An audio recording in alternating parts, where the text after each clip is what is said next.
What's up, everyone?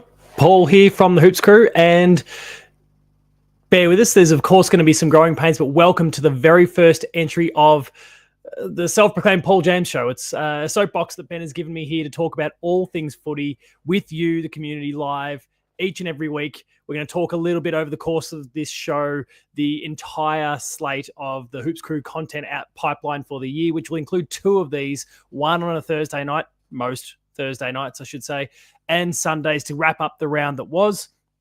But I'm really looking forward to getting into this. Thank you to everyone who's already tuning in the chat and kind of having their say already. Very much looking forward to chatting with you. It's very exciting, as I kind of posted there in the chat just before we got started tonight. Really, really exciting to be this close to season 2025. I mean, I've been thoroughly enjoying the cricket. I've been thoroughly enjoying the Big Bash, but this is what it's really all about, right? So super keen to get into all things season 2025. It begins tomorrow as of when we record this with a bit of a scratch match against the Hawks. I don't know what that means for the rivalry, considering the intense rivalry that the two teams have. The fact that it's a practice match, does that diffuse it a little bit, or do we go a little bit harder just because we hate the Hawks still? We'll talk more about that shortly. If you're enjoying this, please make sure to subscribe on the YouTube channel. Follow us on Twitter, Patreon, a whole bunch of different social media platforms. The stream tonight is being published to Patreon, to Twitter, to YouTube. And again, thank you to everyone who's tuning in so far. Looking forward to chatting to all of you as the show goes on. Start filling that comment section up now. Would love to hear from you. We do have a super chat function on YouTube, which is certainly something we're going to rely on a little bit over the course of the year. We know that these streams can get pretty packed with people with lots of different thoughts. If you've got something that really needs to be discussed, make sure to use that super chat function. It costs a couple bucks, but it guarantees that comment gets read and we can have a really thorough, open discussion about whatever it is that you want to say. So use that feature if you want to. Otherwise, there are opportunities to also chat in the large stream. And again, it is a large stream of comments that come through during any one of our Hoop streams. But if you've got some things to say about the footy, anything really, you want to talk about me and my video game stuff, you're more than welcome. Fill up the comments, go for it. I'm really looking forward to chatting. And I can see some awesome people already in the chat there, Ben excluded. Tonight, a bit of a rundown for what we're going to discuss. Of course, I've alluded to the scratch match that we've got tomorrow. We're going to talk about team selection for that.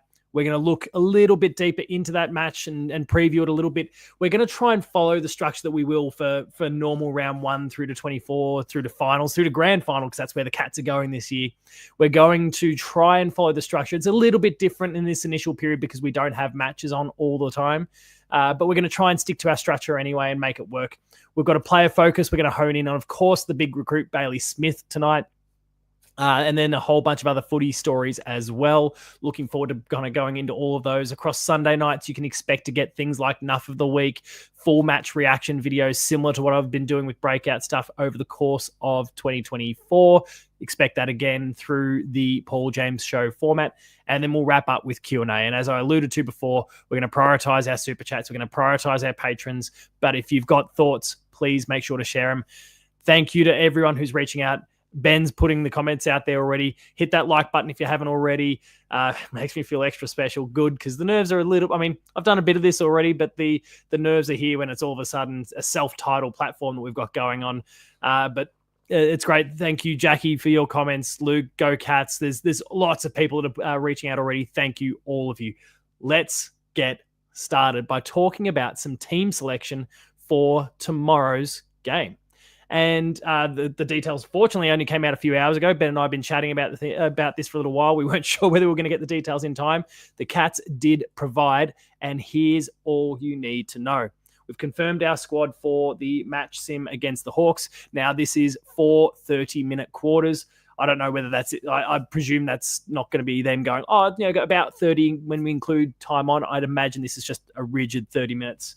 Across the board. We've got a large squad for this one because, of course, preseason allows you to get a bit creative, and then they're not real matches with any real stakes. So we can kind of bring a large list of players here. There are some that are unavailable, and we'll talk about those shortly.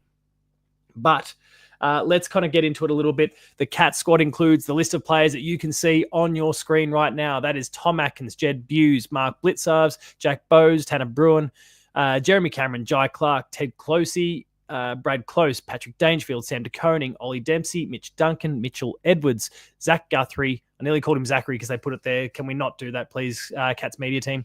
Ollie Henry, Jack Henry, Max Holmes, Mitch Nevitt, Jake Kolajasny, Brian Myers, O'Sheen Mullen, Shannon Neal, Mark O'Connor, Connor O'Sullivan, Jay Polkinghorn, a new recruit, Bailey Smith, a new recruit, Reece Stanley, George Stevens, Tom Stewart, and Ollie Wiltshire.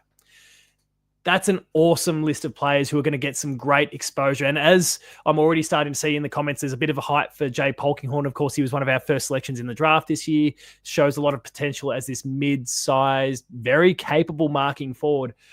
Keen to see what he can offer. But of course, we'd imagine that some of these players are going to get some somewhat limited game time. We are playing more than the usual complement for this particular match. And so I would expect that everyone's going to be on reduced time as a result. But of course, there's going to be some extra attention given to some of those new faces to the team, the likes of Jay Polkinghorn, the likes of Bailey Smith, the likes of Ollie Wiltshire, who hasn't played, George Stevens in a similar sort of capacity. They haven't debuted yet. Of course, there's going to be a little Mitch Edwards, I shouldn't forget. Lots of extra attention put into those, I think, personally, because we're in a business here where obviously Geelong has been up and about since really 2004, and they've cycled their players through so incredibly well to remain a force over that time. This is 21 years now where we've just been at the top of the pops for the entire time, and they've been able to do that by cycling in highly talented youngsters and of course some external recruits as well to ensure that the team has remained strong. We're seeing a little bit of that here through this scratch match, and so I'm really excited to see what some of those players bring. On the injury front, we do have some less than stellar news there. Admittedly, we're in a pretty good state when it comes to health at the moment, but we are going to be missing Sean Manor, who's battling a foot injury, Cam Guthrie, who's unfortunately battling Achilles problems, Toby Conway also unfortunately, given all the talk about Toby Conway and his potential future as a ruckman, he's suffering a back complaint, and Xavier Visick is also out at the moment. There are also two absentees that we'll talk about in a lot more depth in a little bit later in the show, who have also been out on Indigenous All-Stars duties in Lawson Humphreys and Tyson Stengel. Would be a bit rich to ask them to kind of back up for multiple games across, 2-3 days. It'd be a little bit harsh. So they're getting a well-earned rest after doing a sensational job just last night as we record this, but really keen to see more of them. And then there were some other players who just didn't make it into this particular one, but who knows, we might see them over the course of the remaining practice matches between now and opening round, I should say. Jack Martin, Jacob Mollier, Lennox Hoffman, Patrick, I've not been doing a good job of this name so far, Rechko, Kyton Matafai Forbes, Joe Pike, and Killian Burke. Those players are not playing tomorrow, but I very much look forward to seeing more of them, hopefully over the course of the practice matches, especially Jack Martin with obviously all that he's already done across a couple of clubs. Really promising potential there, and looking forward to see what he can do. Ben, I'm glad you and Mrs. Hoops are enjoying this from bed. Hopefully everyone else is watching from a far more appropriate place. On the opposition side, we also should focus on a few Hawks players that won't feature. And I don't want to get too crazy about, again, it is a practice match, and so we don't want to get too carried away based on wins and losses in the preseason. But and that the same applies for the opposition as well. But they are missing Nick Watson, Tom Barras, Massimo D'Ambrosio, Luke Bruce, Chankuth Giath or CJ. They'll miss the match. Jarman Impey, Carl Amon, Cody Anderson will also miss the match due to their participation in the Indigenous All-Stars versus Fremantle match, while Mitch Lewis, James Blanc, Kelsha Deer and Sam Butler will all miss through injury. So both teams are not playing with the full complement. I would say Geelong's list is perhaps closer to full strength when we think about what maybe both teams starting 23s would be. We're probably a little bit closer to our full mix of players. But at the same time, it'll still be a really interesting one. Both teams are going to be kind of, trying players in new positions, flexing some muscles in some different areas. And I'm really, really keen to see how it plays out. For me personally, and we're getting pretty close here to kind of launching into our match preview section of things here. I mentioned obviously some of the younger guys. Bailey Smith is going to be a huge watch. Really interested to see how he goes with all of the praise that's been thrown his way, but the controversies that have followed him as well. I think it's going to be really important for him, but also really hopefully enjoyable for us Cats fans to see him come to the club and start hopefully really, really strongly. I also wanted to shout out, why am I going blank? Mitch Nevitt, who is, of course, a player that I've been championing for quite some time, and he's apparently tearing up the track at the moment. So hopefully that gets him some nice inside mid minutes, and we see an awesome season from him as well.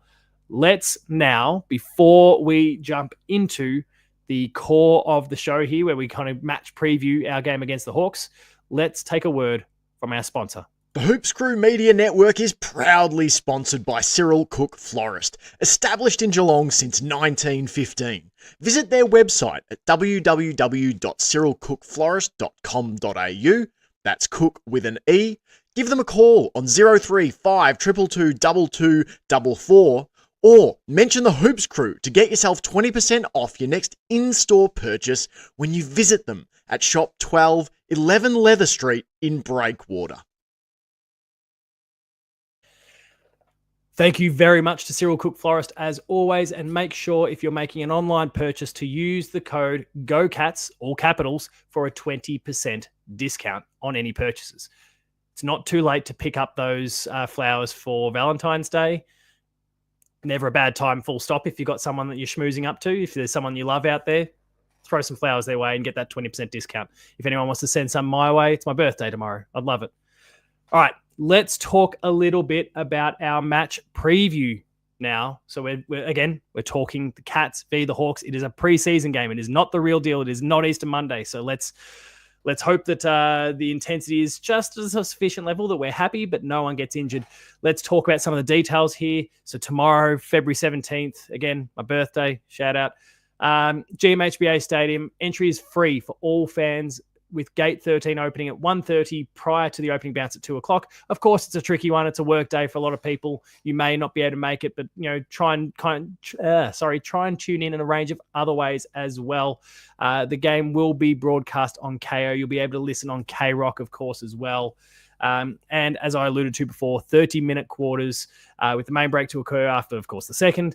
All match details are subject to change at the discretion of the teams and coaches. Last year, we played Carlton at Icon Park in 38 degrees with Ollie Dempsey impressing in stifling conditions.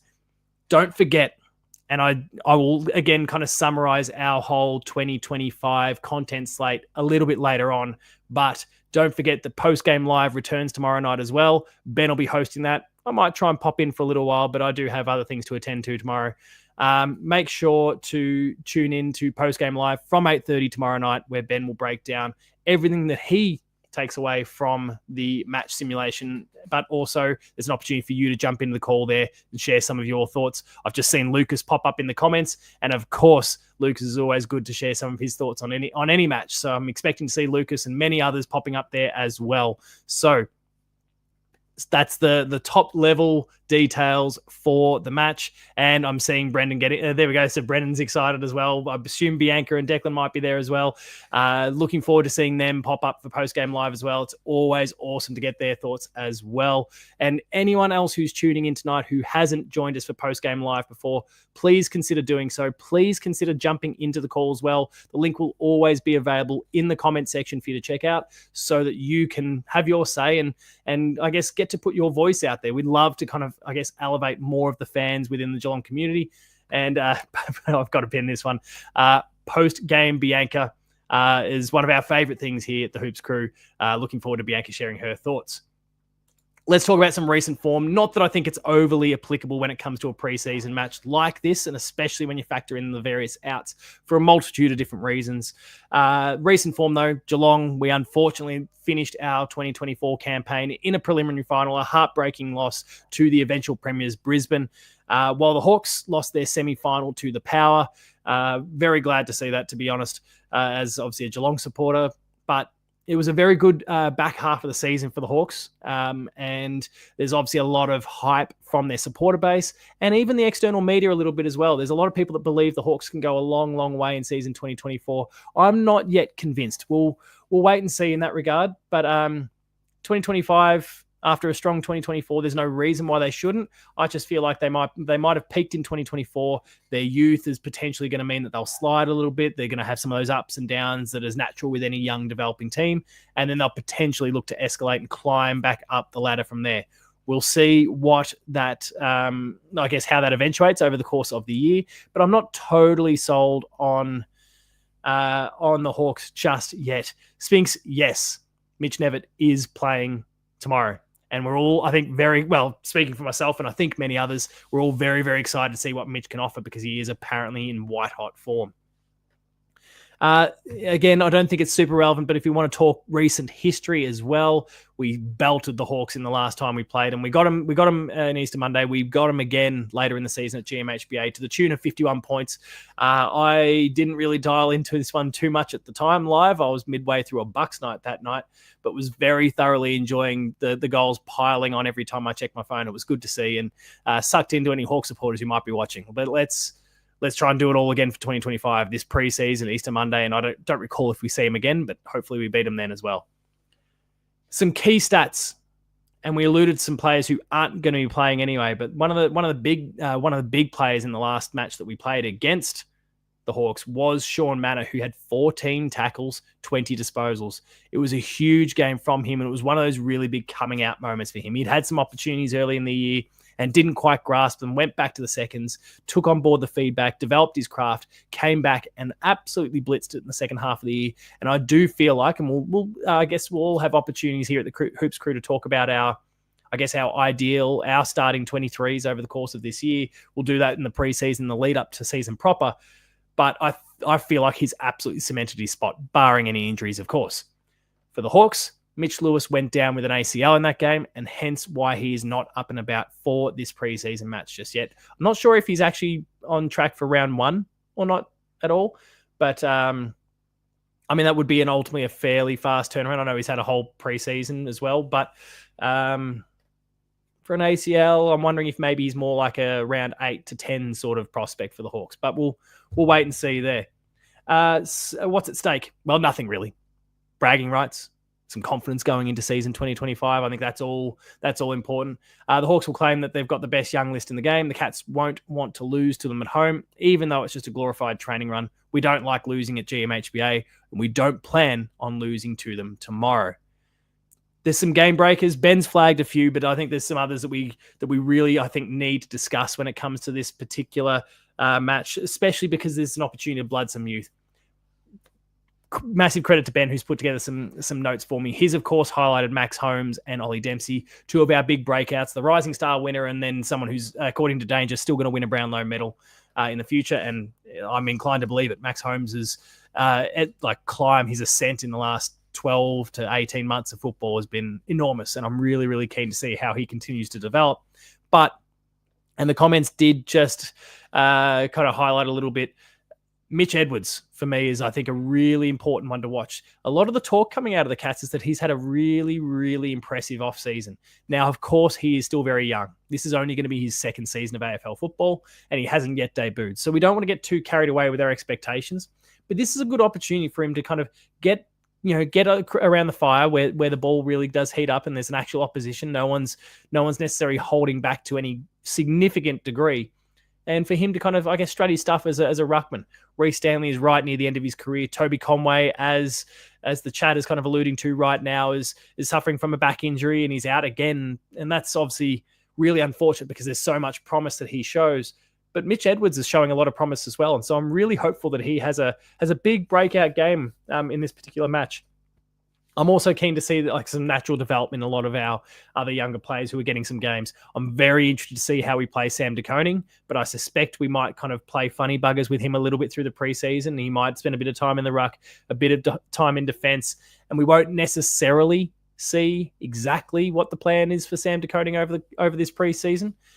But I'm confident in him personally as a fullback. I would very, very much like to see him go back to fullback and do what he does best. I also heard an interview with Mark Blitzarves the other day where he spoke about how he was doing a bit more training in defense. So I'm really interested to see what we're doing as a defensive unit going into this year. Is the Mark Blitzarves defensive move to allow Sam De Koning to spend more time in the ruck?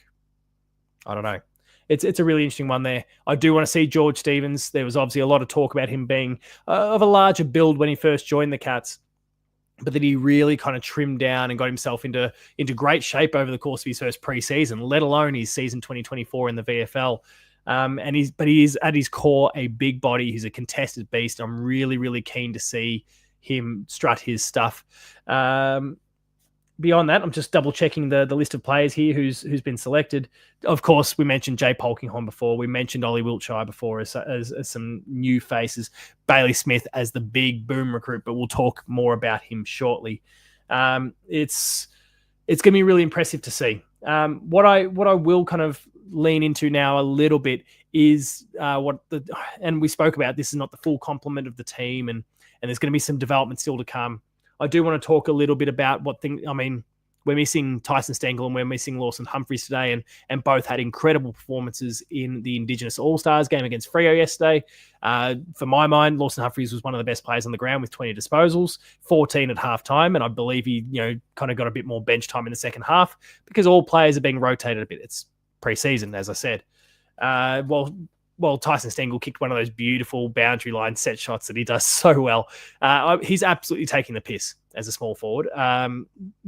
Players of an Indigenous background, and it's a stereotype, admittedly, are kind of known for that really creative play at ground level and the snapshots and those sort of things. And you don't necessarily see too many of any background really nail those set shots from the boundary line especially well. But he does it so regularly. We've seen it in grand finals. We've seen it in significant moments of other games as well. He is absolutely brilliant.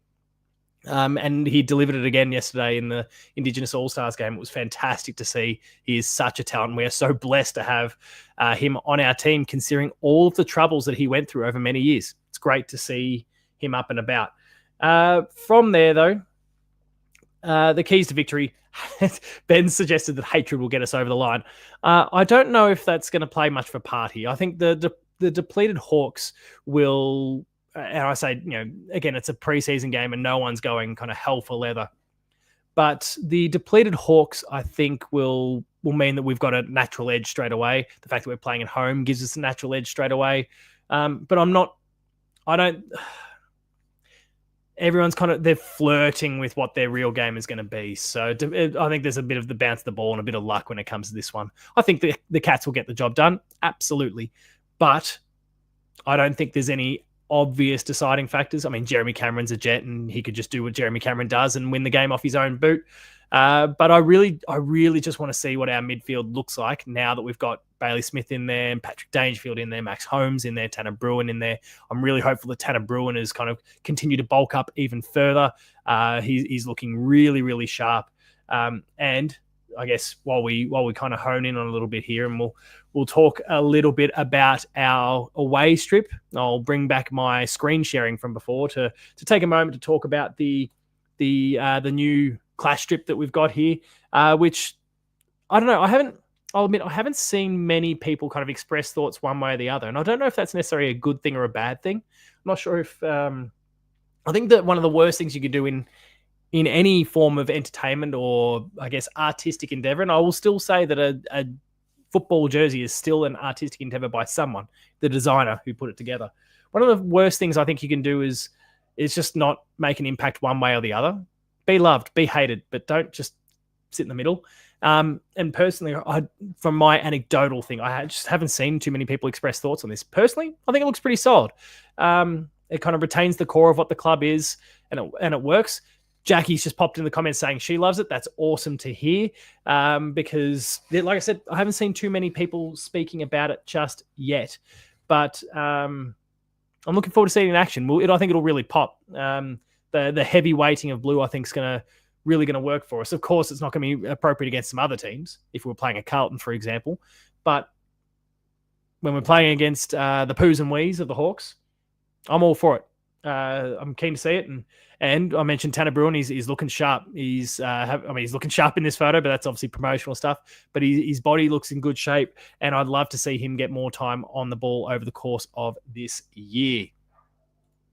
All right, predictions is the final thing that we want to discuss here when it comes to this match. Look, like I said, there's zero stakes in this particular one, but I'll tip the Cats to win. We have a stronger team out there on the day. And as I said before, I don't think the Hawks are all that everyone is kind of putting, suggesting they are. So I think the Cats will get the job done, maybe to the tune of 20 points or so. But we know what these sorts of games are like, where teams will kind of rotate their players in and out, and as a result, that could mean that, where Geelong dominates for 3 quarters, the Hawks pull it all back in the fourth because they go a little bit stronger in the last quarter, or we pull a lot of people out of the game, or whatever. There's no real stakes for this, but of course, that is our formula for the match preview going forward. We are going to give you the details on the game. We are going to look at the history of the match and the teams and some of their recent form before providing some final thoughts on the match. That is the match preview. Now, let's turn our attention to one of our big recruits of the offseason. In fact, the biggest recruit, for any club of the offseason, and that is Bailey Smith, Bazlenka, as he's been referred to, maybe even by himself. I'm not 100% sure there exactly where the nickname first began, but he is a big recruit and he's going to be doing big things for the Cats over the course of this year. And I am really, really interested to see what he delivers. I've alluded to this a few times so far, what he could contribute to our midfield mix, which, look, a lot of people criticised our midfield over the course of the year, but when they criticised us, we were kind of a team that was dealing with some ins and outs. Danger had been out at different stages. Tanner Bruin had been out at different stages. We'd been seeing players kind of cycle in and out, and the constant really was Max Holmes. And there's only so much when you're still ultimately a young bloke who's kind of up and coming. There's only so much you can do. You add this, of course, to Cam Guthrie, who'd been out long term. Like, some of our experienced players and some of our most acclaimed players were out. So our numbers weren't necessarily the best in the world. But when they all came back, everything started to explode, and people started to quickly realize, hang on, the Cats midfield, we've been talking a lot of shit here, but actually, they're pretty solid. And you go and add Bailey Smith into that. Now I'd argue they're a very, very lethal midfield. But also, if we set aside your Cam Guthries, if we set aside your Patrick Dangerfields, the Mark Blitzhauses, the experienced heads who've been doing it for a long time, Mitch Duncan, for that matter as well, and perhaps even Tom Atkins as well, who's not quite as old as some of those blokes, but he's an older statesman of the club. Tom Stewart, who's presumably going to go back into defence this year. That core of the midfield going forward, when you think Bruin, Holmes, Smith, and then some of the others that are going to come through and develop over time, that's a dangerous midfield for the next 10 years. That is the core of a premiership winning midfield as far as I'm concerned.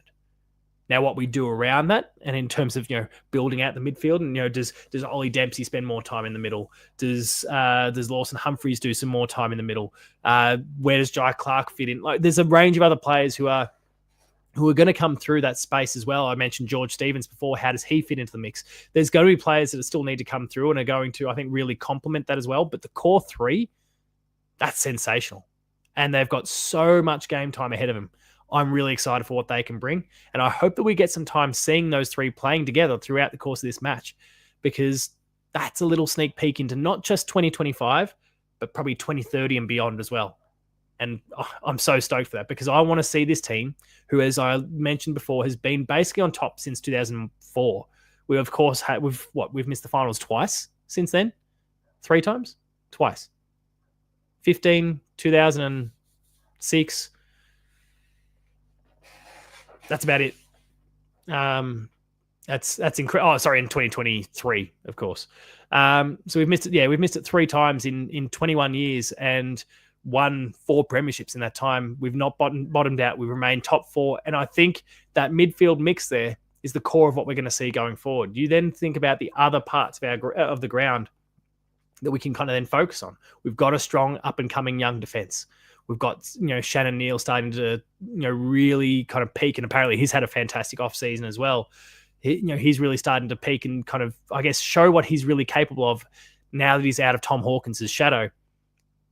Jeremy Cameron is still at the peak of his powers for a few more years. We've got a team here that can challenge for the short term, and a team that can really seemingly challenge for the long term. And I'm so excited to see another 10 years potentially of the Cats being there or thereabouts.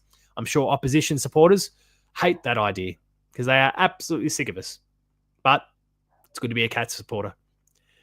So let's talk a little bit about Bailey Smith in more detail. The 2024 trade period is where we got him. He was one of the mega trades in the final minutes, which involved a 4-way deal involving Jack McRae and Matt Kennedy, as well as some pick swaps. He needed to get out of Melbourne after the most difficult year that he's experienced. his own words in that regard. It was a real challenge for him. And a lot of his struggles have been pretty publicly discussed. So I'm not going to kind of wade too deeply into that. We know that he's had some issues. We know that he's trying to get himself right. And all you can do as a club is give a player, I think, and we've kind of proven it with Tyson Stengel really, is give the guy an opportunity to improve and get out of that bubble. And hopefully that works for him. His history at the Dogs, he was picked 7 in the 2018 draft, 6 seasons and 103 games across that time. And of course, season 2021, we all remember an incredible final series that he had, really dragging the Dogs through it. And of course, things didn't work out well for them on grand final day, but he was fantastic, put in a really admirable performance that day, as well as everything that led up to it. Didn't play last year, though, due to an ACL. So that's a really unfortunate injury. And that is the big question mark over him going into this season.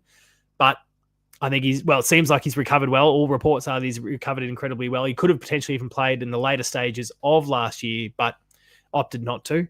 And, considering he was wanting to go out and the Dogs weren't necessarily going to compete at the absolute highest end, why not preserve yourself for your new club? Suspended for 2 matches in 2022 for possessing an illicit substance and took leave due to mental health issues. He spent 2023 as a high half forward, which he didn't enjoy, and has been very public again his want to spend more time in the midfield, and I think we're going to give him that time. That said, and I spoke about this in another video on the Hoops Crew YouTube channel, which I highly encourage people to go check out. I do think he needs to get his head around the idea personally, and this might already be discussed and he might already be well across it, but I think we all need to potentially get our head around the idea that he will spend some time as a half forward. He's incredibly dynamic, and we do have a great rotational policy going on at the Cats. There are players who should be playing closer to 90% game time that still only play 70-odd%.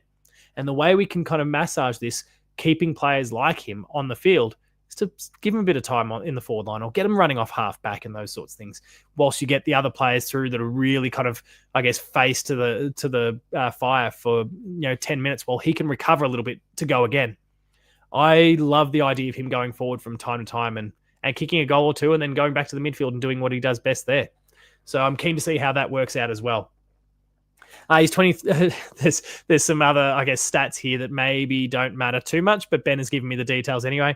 At 23 years old, he's got 350,000 Instagram followers, 6 hectares of land near Bells Beach, and will wear the number 3 if he plays in opening round this season. It'll be 564 days since he took the field in a full 4-point awarded AFL match when he does so, presuming he plays in opening round. Ben has based this around round 1. I assume that was just a typo on his part. His career best was 4 goals versus Port in the prelim of 2021. We just spoke about that final series. Nominated for the Rising Star in 2019 in a game against the Cats. So it's very appropriate that he's come back to us. 5th place in the 2021 Mr. Olympia lightweight division. Ben, are you making shit up here? It's handy to have the facts. It's nice to not have to go and do the legwork beforehand. Is that actually a thing though? We'll see. What does he bring to Geelong? Abdominals. Ice in his veins. We've seen it before. He's done before. Elite strength, contested ball winning, and speed. He did have minor hamstring issues before Christmas. So I don't know. There's a little bit of a picture about where Bailey Smith has been at. I'm just really excited to see what he can bring to the Cats. And hopefully, again, I think the biggest thing for me is the recovery from the ACL and the ability to kind of get past some of those issues that he's been suffering from, because it's a really difficult thing for anyone to endure. And hopefully he's able to overcome it, and he's got a good work-life balance. He obviously trains the house down, but he's got that good work-life balance. He's in a good place mentally, and he can go about dominating for the Cats. Some other facts: he started a Bachelor of Business Studies in 2023, and of course, very publicly, he's the brand ambassador for Cotton On. Make of that what you will, external club supporters. But if you don't like it, go watch a video I put out about the Cats' salary cap usage, and you might learn a little bit more about how to manage a club's budget.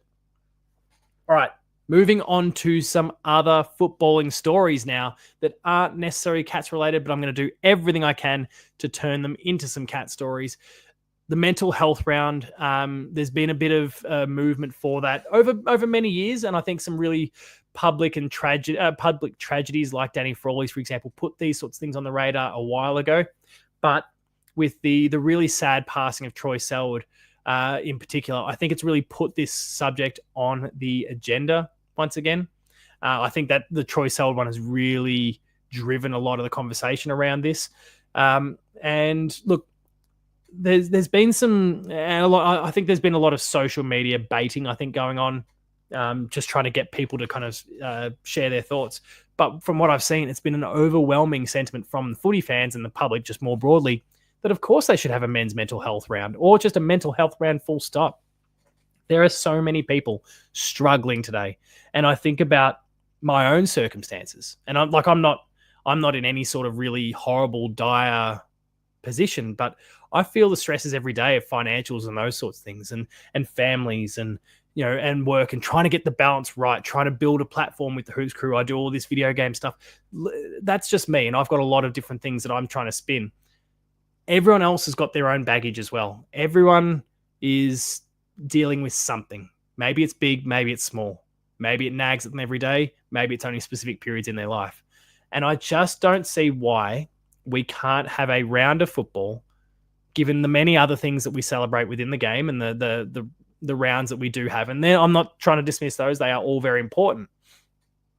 But I just can't see why mental health, whether it's, and I know that a lot of the argument has been around men's mental health, but I think we can get broader. I know that the suicide rates are heavily skewed towards men. But I just don't see any reason why we can't go broader than that. Like, everyone's mental health is important. And and then we can get a bit more granular and focus on the men's side. How can we focus on supporting men who are suffering from mental health, but also, you know, have a mental health round within the women's game, and how can we support women's mental health as well? Because there's so much that they're also having to battle at different points. And I think we as a society could be doing more. I think it's very American to go, thoughts and prayers, and then that's kind of that. Or, you know, go talk to a mate, or are you okay day, and those sorts of things. And like, people who are really suffering know how to evade those questions. I don't think that these things are enough. And I don't necessarily think that having a mental health round either is enough. But the more we can focus on these things, the more we can support people, the better off that our game will be, that our players will be, that our fan base will be, that we all will be. And so, yes, absolutely, in a heartbeat, make it 5 rounds for all I care. Like, the more we can spend on looking after people's well-being, the better. Next up, and sorry, Jamar, I'm not too sure what I might need you to expand a little bit further with the what will Brisbane do with their practice games. Are you talking about in relation to Troy Selwood? I'm hoping that they do something nice for him, some sort of little honorary thing. But I don't know much else about what Brisbane's doing beyond that. Next up, we'll talk about the Indigenous All-Stars game, which happened just last night, and it was a bit of a blowout in the end. It was a great, fun, entertaining game to see. I'm going to bring up the scores momentarily, so bear with me for a second here as I share that one with everyone. There it is. The Indigenous All-Stars got the job done pretty comprehensively and should have really won by a little bit more as far as I'm concerned. 16-12-108 to the Dockers 9-11-65. Now, I have heard a little bit from their coach, Justin Longmuir, who's spoken about how they were holding a few things back, and I kind of get that a little bit. You don't want to necessarily, like, this is a very public game compared to all the other scratch matches that are going on.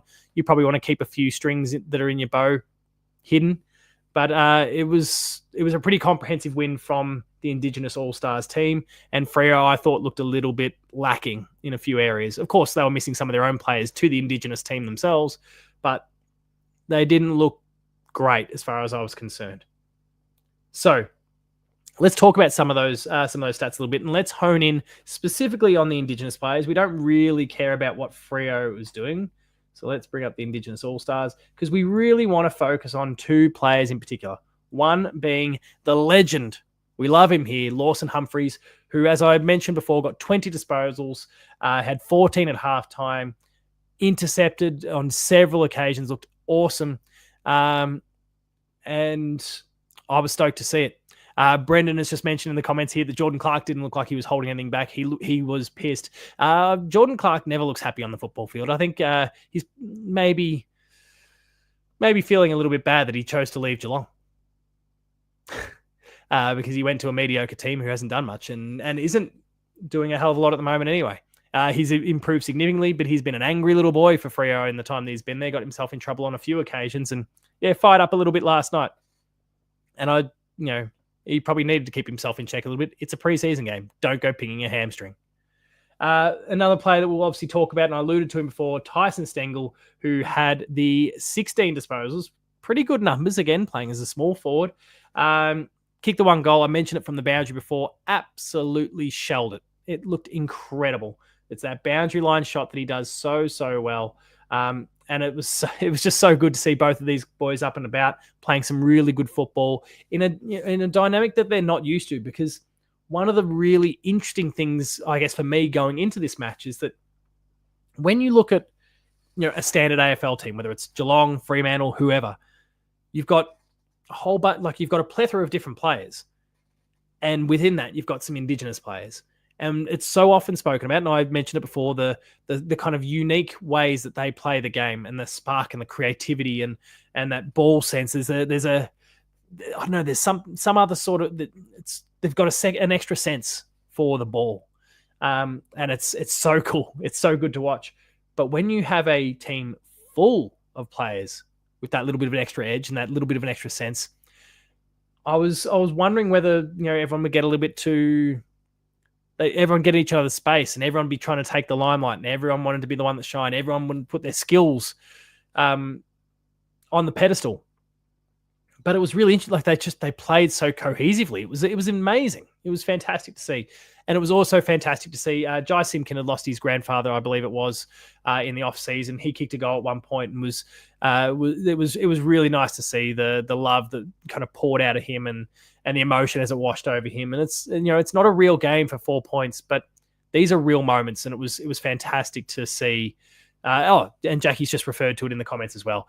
Yeah, Jai Simpkin, it was really awesome. Of course, led the way with 30 disposals, was rated best on ground, and deservedly so. But for the Cats, Lawson Humphries, Tyson Stengel doing amazing things in their various roles. That was also fantastic to see, and I'm looking forward to seeing how this continues to develop over the next few years. I think now that we've got the Indigenous game back, it has to stay. It's been 10 years. And it was nice to see Sean Burgoyne get the medal that was owed to him from 10 years ago as well. This has to stay. It just has to. It was such a good spectacle. And yeah, the Indigenous All-Stars team probably wins every single year. But I'm fine with that. It was such a great event, and I'm really keen to see more of it in the future. Next up, and we kind of spoke about this a moment ago when it came to the mental health round, Troy Selwood's passing was obviously really sad, and he's one of a few Geelong-related individuals who've passed away over this off-season. It's been a bit of a sad time. I've recorded a few too many videos about passings and deaths within the Geelong family in this off-season alone, and hopefully that sort of thing goes away for a while, because it's been awful. But he had his funeral recently in the last few days, and Marie spoke incredibly well. Joel, Adam, Scott spoke incredibly well. And the massive crowd who came to attend to pay their respects, either watching online or physically attending, was amazing. Troy Selwood never played for the Cats, but what he offered the Cats was extraordinary in terms of his development of young players, his recruiting nous, did some incredible things. Obviously helped bring us a premiership in the VFL as well in 2013. Thank you so much, Troy Selwood. I've already put out a dedicated video to all the Selwoods, though. We hope that you can get over the grief of this as soon as possible and get back to enjoying life the way that you always do. This sounds like it's been a really long and difficult battle for the family. And we hope that you're all back on your feet soon. Rest in peace, Troy Selwood. Some other little points of conversation here that Ben's brought to the table relate to Taron Thomas, who I put together a video about last year, and about kind of maybe the possibility of him joining the Cats, and how I thought that could have been. I mean, it was a really complicated one, but there might be some positives to it. I kind of changed my tone after a while, after more stories started to come out that kind of showed that maybe this pattern of behavior hadn't changed, despite how publicly the other way. It was being suggested early on. But he's been cleared to return to the VFL. So there's certainly some road to redemption within the footballing landscape that is available to him now. I don't necessarily want to see him playing at Geelong. Like I said, my tone has changed. I had my head around that idea for a while, but not anymore. I think I'd rather see him go somewhere else. And with the recruits that we brought in, the Jack Martins and the Bailey Smiths of the world, I don't think we need him either. So he can go find another team, and good luck to him. And hopefully he can kind of, I guess, put the problems of the past behind him, that those who he's affected are able to recover from all that they've had to endure as well, and that all parties can go on and enjoy their lives. And hopefully he comes out of it a much, much better person. But I don't want to see him playing for the Cats. And another conversation that's kind of been bubbling along, and to be fair, Kane Corns is one of the ones that stirs this pot the most, is the long-term contract conversation. And of course, we're going to see more of these bob up over the course of season 2025. But there have been more and more players taking on long-term contracts in recent years. And I don't know if I'm crazy about it. At the Cats, we don't offer too many of those. It's very, very rare that we get someone on these monster 5, 6, 7, 8 year-long contracts. And I hope that doesn't change. Not because we have the ability to move players in and out, because honestly, even with a player that's contracted, you can still move them out of your club. So it's not really a binding thing. It makes it harder, but it's not binding. I just want to see players kind of, I guess, it creates flexibility for the Geelong perspective. It creates flexibility within your playing list to kind of keep things smaller and shorter and more contained.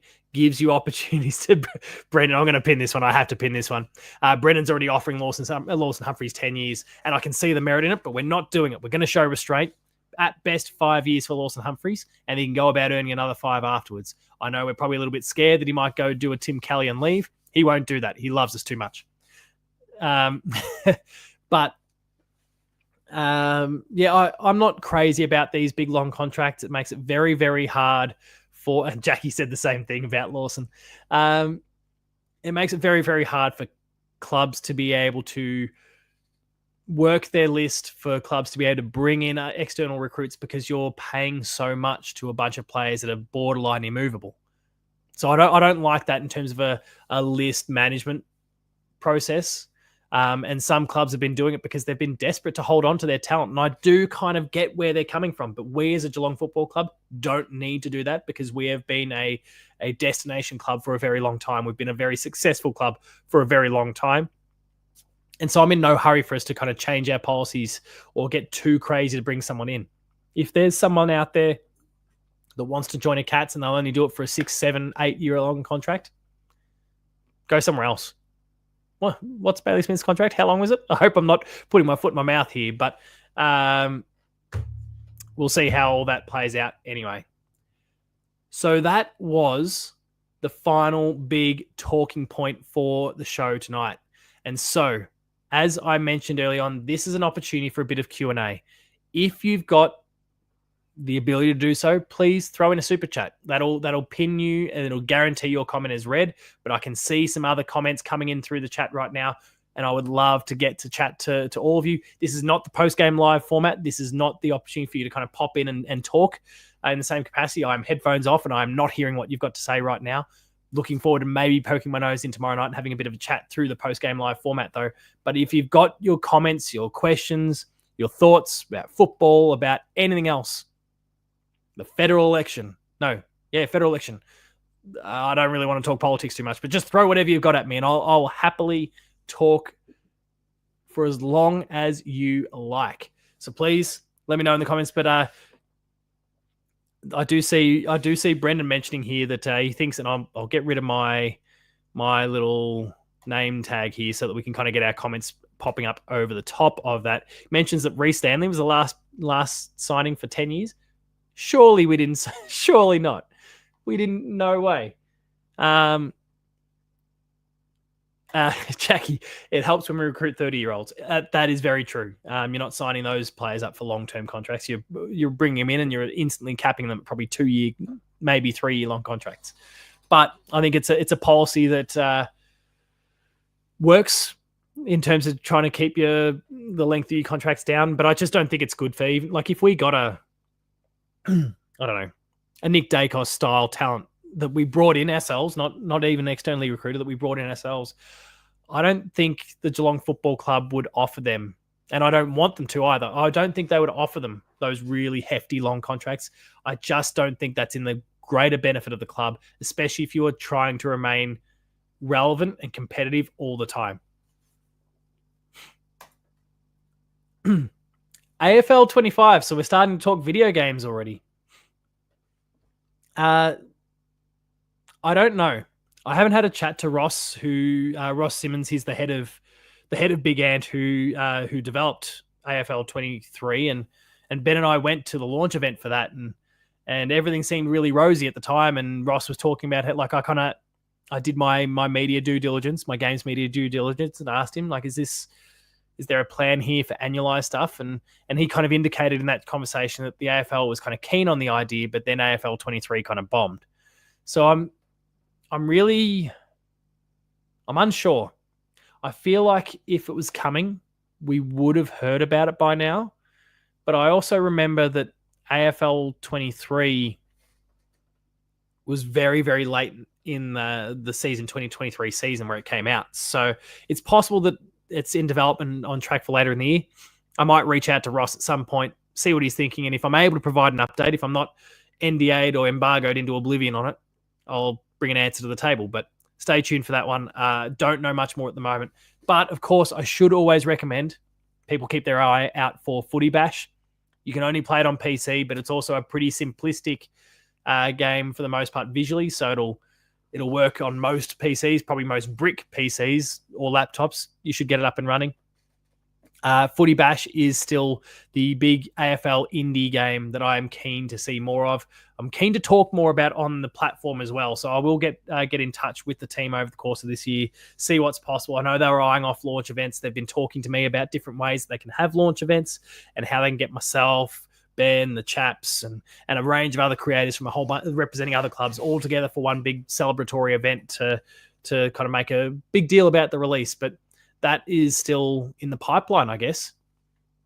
Ben asks, how many games am I taking my little fella to this year? We are going to, it is now locked in. I am going with him to round 1. My dad is offering up, he's got some reserve seats. I can't remember. I was in the Selwood stand last year. I believe he's moved his seats more to the wing. I don't exactly know where he's got those yet, but he's got 2 seats there. We're going to take the tickets off him for the night, and I'm going to bring my son along. So that will be pretty cool. Keen to get him to as many as possible. But again, so he's 6 years old right now. Geelong, being the club that they've been for so long, is kind of the marquee team. They play a lot of nighttime games, or even twilight, and that's pushing it when it comes to his bedtime. So the more games we play in the day, the better chance I am. The other variable in the mix is I've got a very prolific wife in the photography realm, and she does a lot of her shoots of a weekend. And so that also creates some little constraints because I've got a daughter who still needs to be supervised and who I absolutely could not trust for an entire match of football that would then probably cut our experience a little bit short. Not keen to cut his game time off. So there's a bit of massaging to do, but I'm very keen to get to more football this year, whether it's with him or just myself getting along to matches as well. Hopefully I get to bump into more people. Obviously get chat to Ben and the chaps if we're ever at the same games, but also get to bump into more people around the traps as well. It was really, really cool when I went to the Geelong and Brisbane prelim. When I went, and keep in mind, I'm an MCC member. I was walking through the MCC, getting some food at halftime, I think it was, only for someone to yell out, "Hey, the Hoops crew." Like, that was such an exciting moment. And I never even got to catch your name. So if you're watching today, I haven't forgotten that moment. And if I see you again, I'm very, very keen to chat. Stop me, talk, introduce yourself. I want to meet as many of you as possible at any game this year. Even if I've got my kids, sure, like I might have a bit less time available to me in that scenario, but I would very much like to meet you and talk to you. This is a community that we're building here, and I want to get to know all of you beyond just the comments in the comment section here. Brandon has 2 questions for me. I'll pin the second one here. Firstly, ask, hey, Ben and Paul, how are we all? Now, Ben's going to get an opportunity to talk tomorrow night, so If he wants to reply in the comments, of course, Ben, feel free. Myself, going really well. Back into the work grind at the moment. It's getting there. The teacher life, especially when you're coordinating a year level, is never dull, and it's never quiet, and it's always very demanding. And I'm certainly working a lot of unpaid hours, but it's good. Keeps me busy, keeps me happy. I like working with teenagers, and I mean, teaching maths is not something like not. A lot of people don't like maths, and I don't necessarily blame them. I don't even love it myself, but I derive so much enjoyment out of helping people understand and connect dots with things that are hard for them, or like it's not popular to like something, kind of break down some barriers. And I'm having a lot of success with that over many years. I very regularly brag about my year 12 results and how they kind of squash everyone in the regions. And I look forward to hopefully doing that again this year, but we'll see how things go from there. Beyond that, lots of video game work. I'm NDA'd on a few different things at the moment, but if you're kind of thinking about games that release on February 28th this year that are really high profile, I might be playing that one at the moment. And then beyond that, a guy called Studi. Sorry, Brandon, no, I'm not familiar. So Ben, I'll remote tutoring if you need. Next up, we've got Brennan also kind of echoing the similar sort of sentiment. Bianca gets out of the game as well. Me, not so much. Brendan, I mean this in the nicest way, mate, but Bianca's the star. Again, we don't call it post-game Bianca for no reason at all. Like she's a rock star. You've got an absolutely wonderful daughter. Bianca, if you're watching, you're incredible. And I don't know, right on her coattails, mate. She's a gun. Is anyone from the Hoops crew going to the game tomorrow? I'll try and meet up if I can. I know I'm not. I'm on the clock. Like I said, it's also my birthday as well, so I'm probably not going to get the opportunity to duck out. But I'm also I'm an hour and a half drive away from the game, so show some love for Brendan and Declan. That's very true. Make sure we give them the love. But Ben can Mrs. Hoops will be there, but Mrs. Hoops doesn't appear on content unless there's been a video somewhere over the journey that I've not noticed, or she's snuck into the background or something like that. I haven't seen Mrs. Hoops before, so I don't even know what Mrs. Hoops looks like. But she'll be there, and you might just feel her presence. You'll feel the Hoops vibes coming from her. Ben, maybe you can confirm in the chat. I don't think the chaps are making the trip down either. So if you're looking to catch up with us, make sure to stay tuned for round one. I know I'll be there. I presume Ben and the chaps will be there as well. It's going to be a big night, and hopefully we can all get mobile reception or Wi-Fi just so that we can actually communicate. That'd be really cool. From here, Shadu didn't realize that we were live. That's okay. It happens. But same time every Thursday, every Sunday. Looking forward to talking match previews, match reviews, enough of the week, all of the content that you've seen me delivering over the course of the year, bundled up in one wholesome package. And that is it for some comments at the moment. Aviation's just popped in as well, saying you've just kind of popped in as well. Chucky, you have asked a wonderful question. Yes, we have a Discord. Is it public yet?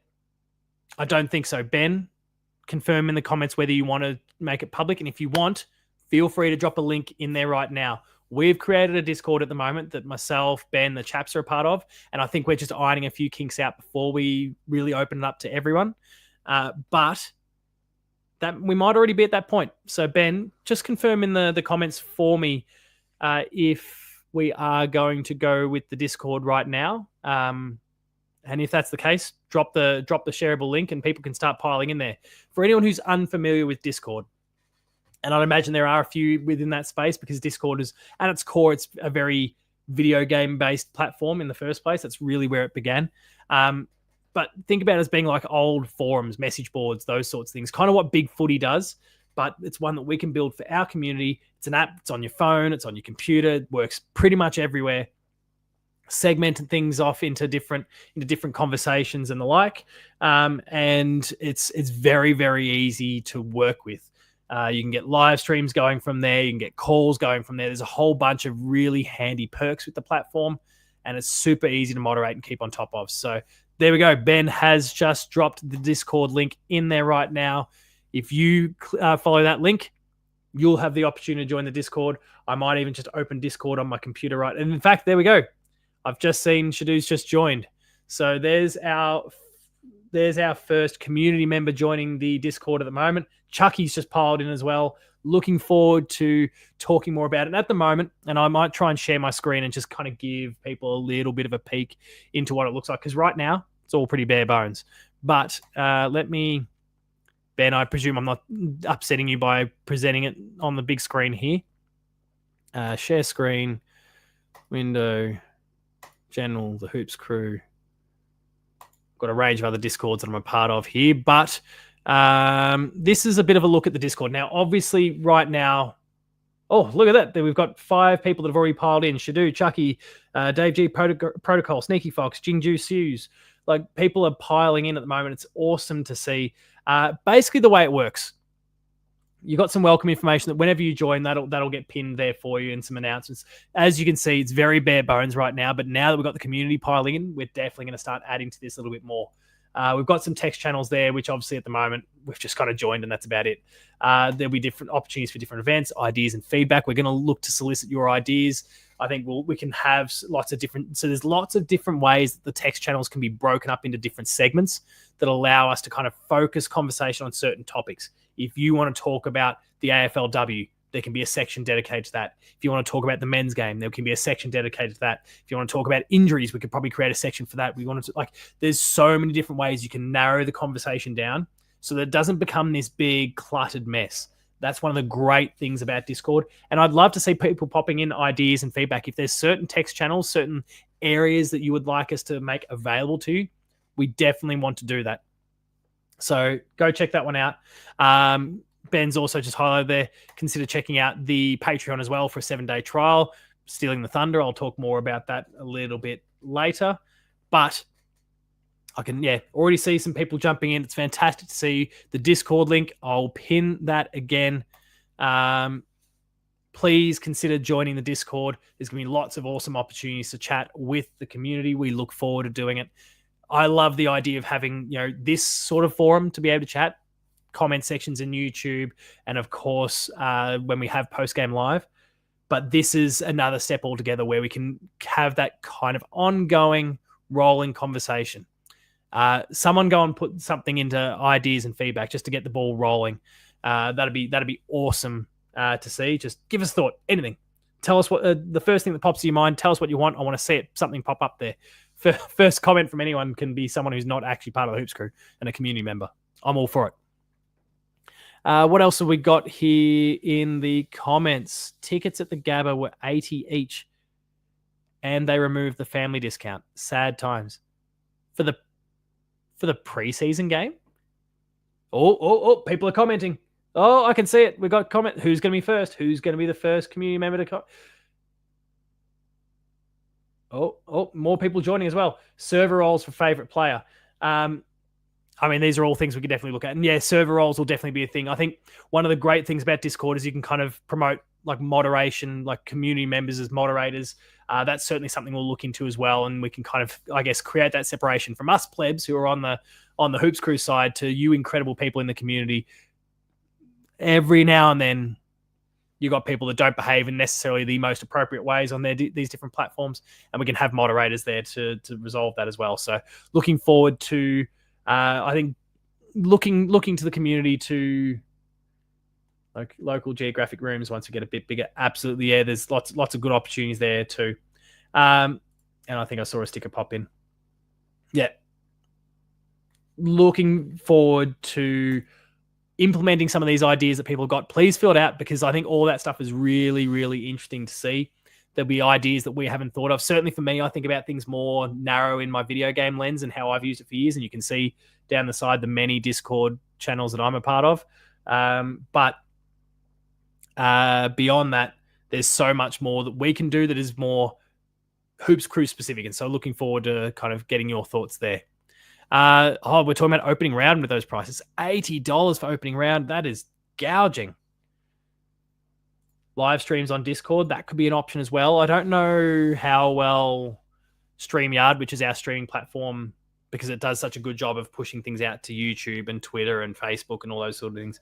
I don't know if there's integration with Discord. Ben might know the answer to that one, but that's certainly an idea as well. Now we've got comments piling in on multiple different platforms. So I'll kind of hide Discord from the big screen right now, and we'll kind of get back to the conversation with the chat. But please, if you've got ideas, if you've got thoughts, if you've got different channels that you would like to appear, please pop your ideas in there and we can really start to implement those. You are getting in on the ground floor with us here, and I'm really excited about that. We can build out an awesome community. The match is on tomorrow, as Shadu then responds, tomorrow 1 p.m. for the match there, Aviation Flicks. Very much looking forward to it. 4 30-minute quarters for that one. Any other thoughts from people? Because we won't, this is not going to be, I guess, a big, long, extended thing, especially at this point of the season where we're still early days and we don't have any matches of football behind us. Dave G. Protocol has just put an amazing idea in the ideas and feedback section where he talks about, got to have a trade target section. I absolutely love that one. Trade target section with a rumor mill, ticketing help, Hoops Crew merch, and that also provides an incredible segue to us kind of wrapping up the show in a lot of ways, but also we'll stop sharing that screen. We'll get that out of the way to kind of talk about some of the things that we're offering this year.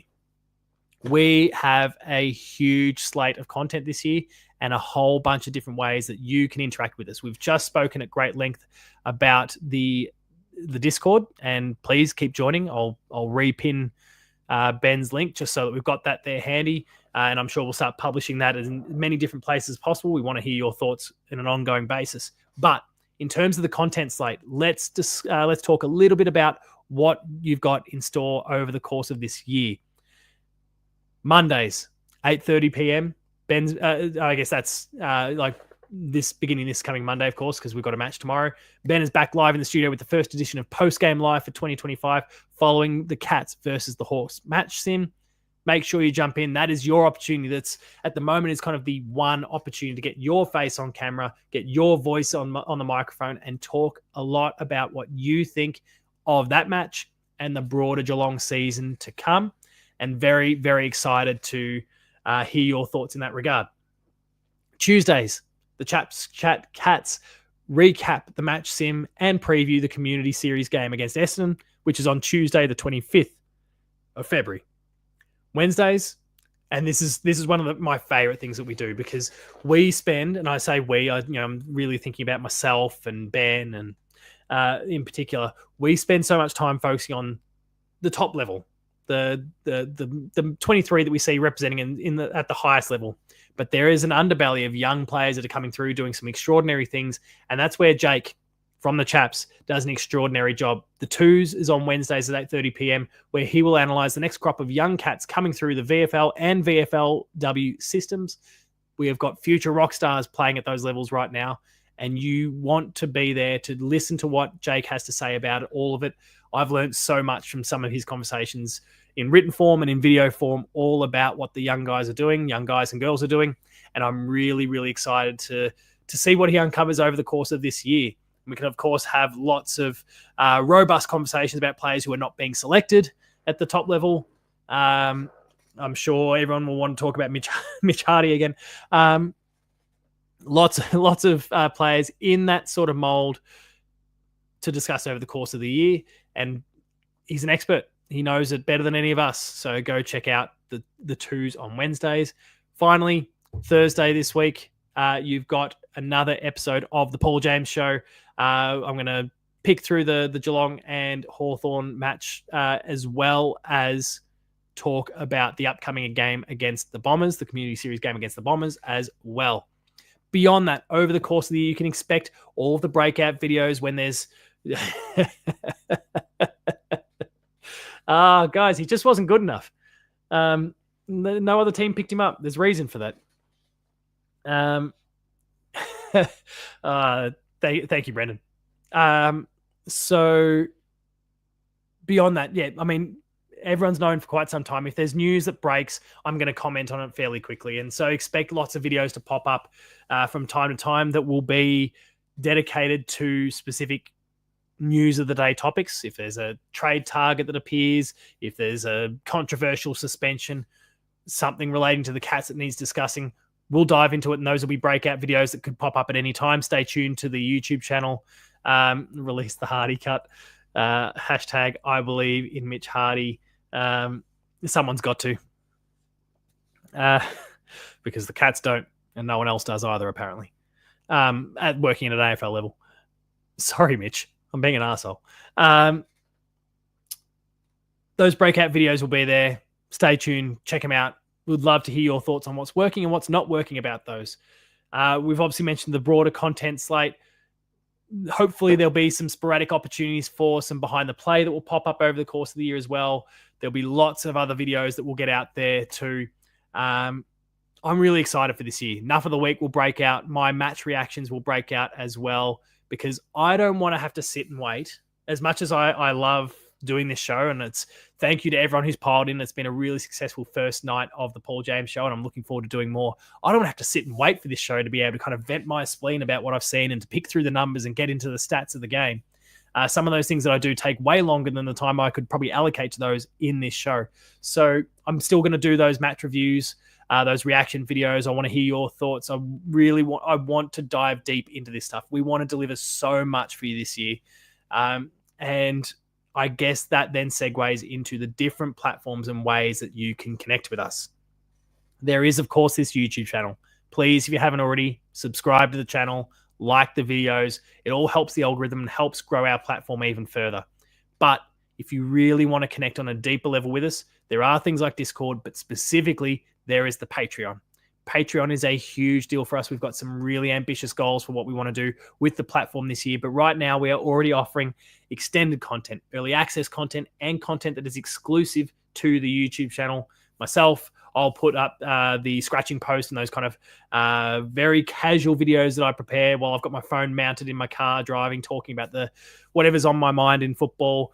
There's lots of extended cuts of the Chaps Chat Cats, and a bunch of other content that can be found exclusively on our Patreon feed. Go check that out. It costs $5 a month to get in on that. It's the cost of one coffee for the entire month. Small price to pay for lots of awesome Cats content. Thank you to everyone. There's a lot of people who stuck around through the off season when you knew that the amount of content wasn't going to be as significant as it always was, because there wasn't much to talk about. You stuck with us anyway, and we are so thankful for your ongoing support. We look forward to many of you coming back and consuming more of that awesome content that we're putting together over the course of the year. I'm excited to do it. I know the Chaps and Ben are excited to keep working on it. Thank you for all of that ongoing support. You can find us on socials. And I should actually say, and Ben alluded to it before, there's 7 days of like a free trial that you can also sign up to when you are joining the Patreon. So if you realize that it's not necessarily for you, or perhaps that $5 a month it's just not something you, like I spoke about financial pressures and those sort of things before. If that's just something that you're not willing to pay, we understand that, but consider checking out the 7-day trial and have a good time with that and see what's there, and consider sticking around. We do understand circumstances can be difficult at times. So thank you to every single one of you who is willing to put that little bit forward to building this platform out even further. We're really, really appreciative of it. There's social media. You can find us on all the big ones. You can find me at Paul James Games. The Hoops Crew's everywhere as well. The Chaps Cats do their thing as well on socials too. Lots of places you can reach them, and they'll talk more specifically in their... I've been accidentally hovering over Lucas's comment, so I didn't see it. Where was my cricket content? Ben has some Ben, don't respond to this. Save it for when Lucas inevitably comes into the stream tomorrow night for Postgame Live and asks you the same question. Save it for then, because I was keen on jumping in some Postgame Lives for those, and they just disappeared. Ben's got all the answers for that one. Changed Kaji to the Hardy. There's plenty of sexual jokes. I won't make those, but I'll still stream it online nonetheless. Thank you, Geelong Football Club, for the link.